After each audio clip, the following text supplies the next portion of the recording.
All right, the Buck. So this is the kind of review that I absolutely love to do. It is Talking Buccaneers with me, Fumane after Orlando Pirates beat Cape Town City by 2 goals of ours and 0 goals of theirs, which puts us fourth temporarily in the DStv Premiership with a game in hand on all the teams that are above us. First spot, obviously we know which team that is. They've got 15 points. And then second spot and third, they've got 10 points, which is Golden Arrows and SuperSport United, respectively. Both have played 5. We've played 4. We've got a game in hand versus Morocco Swallows. If we win that one, we go second because we've got a better goal difference than the 2 teams above us. So, I mean, getting into the game, got a lot of positives. Like I said, I love to review this game because just a lot of learning moments from me. And not only that, a couple of things that I was looking out for, which I saw that were fantastic for me to see. And also just, pleasantly surprising from the coach and the team as well. So we all know Eric Tinkler's Cape Town City, good team, good midfield. The number 6, I forgot his surname. I'd memorized it just now, but the number 6 looks pretty neat. He comes on in the second half. I think he looks pretty neat. And the number 27 as well. I mean, I don't care much about Cape Town City, to be entirely honest with you. But they've got a neat midfield who are good on the ball. They dictate a bit in moments, but I'll get to that. So I want to go at this a bit chronologically. So they can't live with us for the first 30 minutes of the game, which is fantastic. We are animals in the way that we press them and hound their defense and their goalkeeper. They end up having to kick it into touch a couple of times.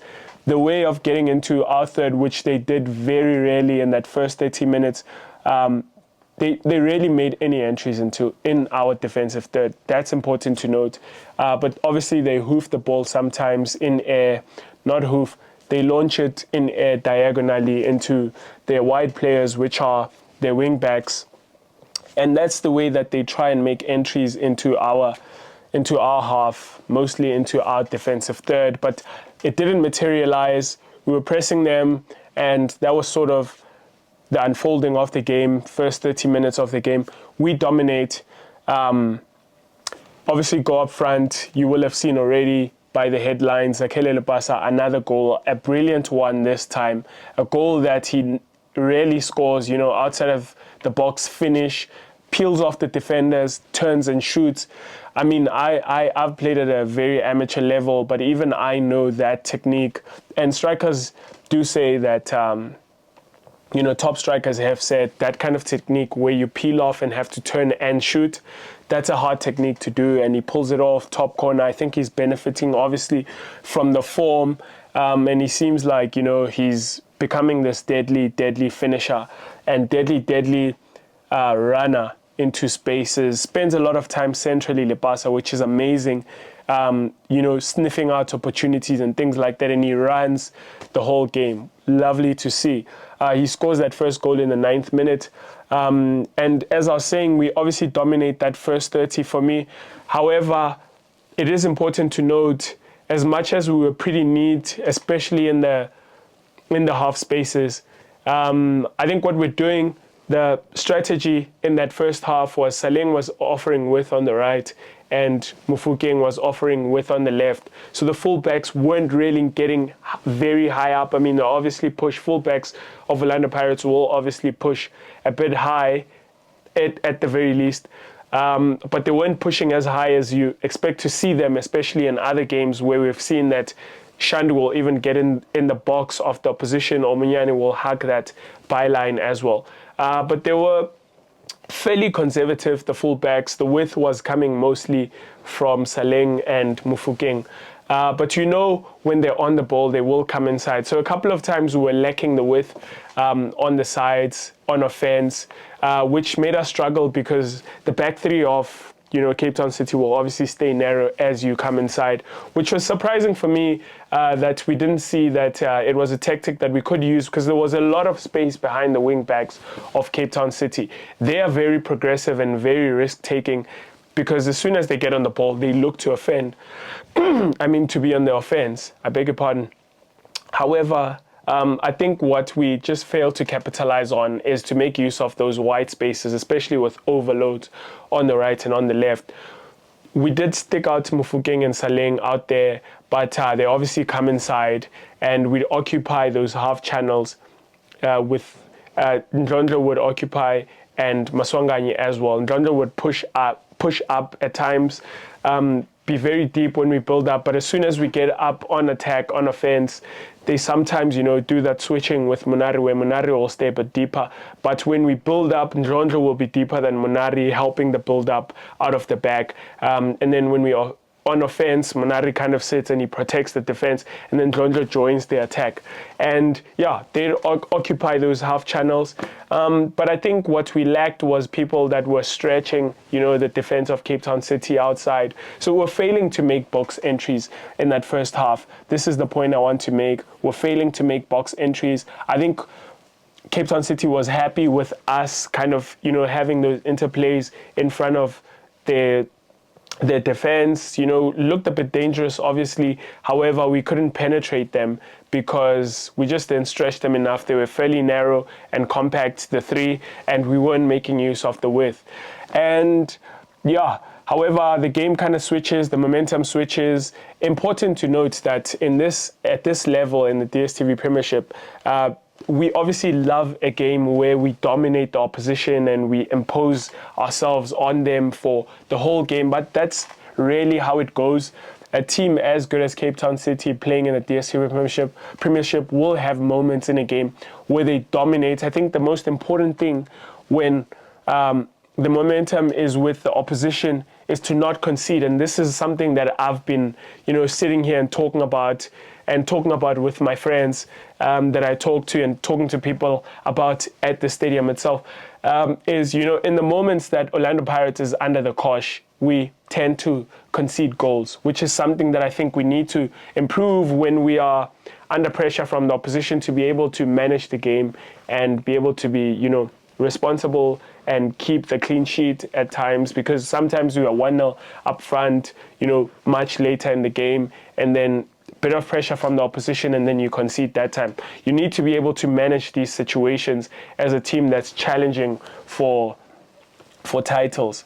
And we are under pressure from Cape Town City for that 30th minute mark till maybe the 40th minute mark. They start to make a bit of entries, circulating the ball around. And yeah, obviously they don't score, which is fantastic, something that I was very impressed about. And then the last 5 of the half in the first half was kind of, the momentum had shifted to us a little bit. Although we weren't really on the offense, I think it was a couple of counterattacks here and there. Something that's impressive was just how our number 10s, our 3 number 10s, maybe 2. Saleng, I think, was a bit quiet in this game, but Maswanganyi and Mofokeng in that first half, those few moments when we were on the up, brilliant stuff, brilliant footwork from both of them. I mean, you don't need me to say that. You see that everyone is talking about the brilliance in the footwork of Maswanganyi and Mofokeng. And I think, Maswanganyi is so elegant that he's something of a, he defies what your eyes see. Your eyes see someone who should not be as good as he is. However, he's so strong, he's so fit. When you're at the stadium, you kind of see just how fit he is. He runs. He played 90 today. He kept running. I watched him around the 88th minute. He's still running. He's still pressing, and which is fantastic, and it defies the odds. I've got a video about Tito Maswanganyi on this channel, Talking Buccaneers, which I did a couple of weeks back. And one of the things that I said is that, he's not like a typical number 10 whom you've got to carry, and maybe Kabelo Dlamini falls into that kind of mold a little bit.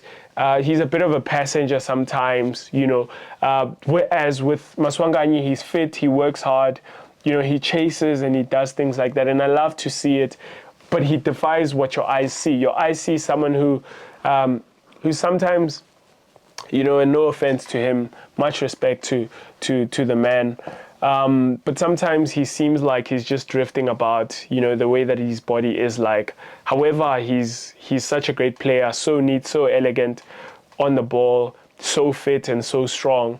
And Mofokeng, in that period of the game looked elegant as well. You know, I think there were moments where he was a bit careless on it, which is rare to say about Relebogile Mofokeng. He's so responsible at his age, something that everyone is raving about. I don't need to mention that again. But there were times I thought he turned into trouble. And I thought they right back, number 2, again, bold guy, forgot who his surname is. You know, I don't care much about Cape Town City, to be entirely honest. Strong, dealt with Mofokeng pretty well because Mofokeng was obviously cutting into their fullbacks where they were sitting quite narrow. And yeah, end of the half, beginning of the second half, Cape Town City again dominate, you know, that period from 45 minutes till the 65th, maybe 70th minute mark. I thought we didn't see much of it. They were circulating it very well. Again, they're number 6 in midfield. I think they introduced them into proceedings in the second half, you know, quite neat. The number 6 and 27, I'm sorry, guys, I don't care much about Cape Town City, so I'm going to say the number 6 and number 27. I didn't even care to look at their names. Maybe I will after this video, because I was quite impressed by how neat they were in midfield and how they were circulating the ball around. And obviously they introduced Kanyiso Mayo, who didn't lay a glove on us, but they could have if we didn't manage the situation very well. Again, so impressed by how we managed the game, and we managed not to concede when we were very much under the cosh from Cape Town City. And I think that's going to serve us really well if we can improve on that sort of thing. I think that's something the coach will be impressed with. I know he'll be impressed with the goals and the fact that we got the 3 points, but I think he'll obviously be looking for us to be able to defend well and protect our lead when we are up front. I mean, 1-0 lead, you don't need me to tell you. You've seen it in your life of watching football, that that's not a lead that you want to have for too long. You want to get that second goal, that security goal, even though people say that 2-0 is also a dangerous scoreline. So it seems like there is no safe scoreline except 3-0 and more, which we tend to score and win by that margin a lot of the time this season. But impressive to see us win this game with a 1-0 and 2-0 margin, being responsible, keeping Cape Town City out, even when they were putting us under so much pressure. And I think brilliant, again, substitutions from the coach, Jose Rivero, brilliant substitutions, because I think what you will have seen is that we needed a bit more directness on the wings. He pulls Saleng and Mofokeng, who for me were coming inside too much, and the danger for us would have been outside. So he obviously introduces Otto, who likes to go on the byline, being left-footed, playing on the left. He likes to go down the line and then cross it back inside. I think he lacks a bit of composure at times with his crossing. If Otto could be more composed, I think he'd be such a great asset for us with his fitness and his running. I think, he just offers something different on that left side, and I'm so pleased to be able to say that, because I think he was the game changer for us. Honestly, in the second half, I think Otto was the game changer, because then we were pinning them a bit back. I think Cape Town City is a very risky team. They like to risk.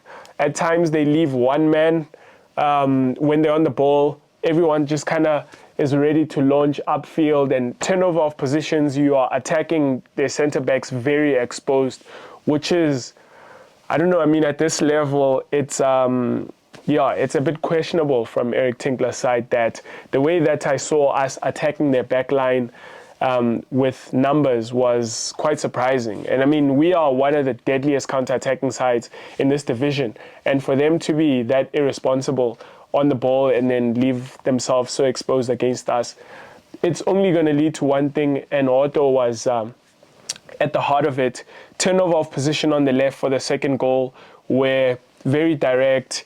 We made a lot of box entries ever since we introduced Otto. I think it's because we were using, that width and then coming back inside, putting men in the box and kind of, creating opportunities like that. When you do that, it's only a matter of time that you will score if you do it well and you make sure that the opposition are obviously defending, facing their own goal, moving them around, causing a bit of disarray in that box. And I think Otto did it well.